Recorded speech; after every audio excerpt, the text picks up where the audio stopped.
নমস্কার বন্ধুরা, আমার এই ভিডিও বানানোর কারণ হচ্ছে আমি এই জায়গায় বসে দেখাশোনা করি এবং শনিবার মঙ্গলবার করে রুগী আসে, এখান থেকেই সমস্যার সমাধান করি। অনেক বন্ধুরা কমেন্ট করেন যে আমরা তো দূর থেকে কেমন করে যাব, কি করব, আমাদের সমস্যা কি সমাধান হবে না?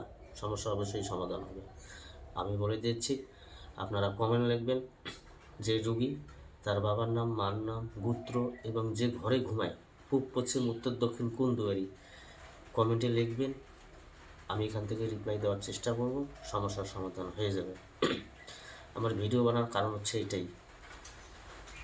তবে আমার এই ভিডিওটা যদি ভালো লাগে, লাইক শেয়ার কমেন্ট অবশ্যই করবেন। নমস্কার, এই বলে আমার ভিডিও এখানেই শেষ করছি।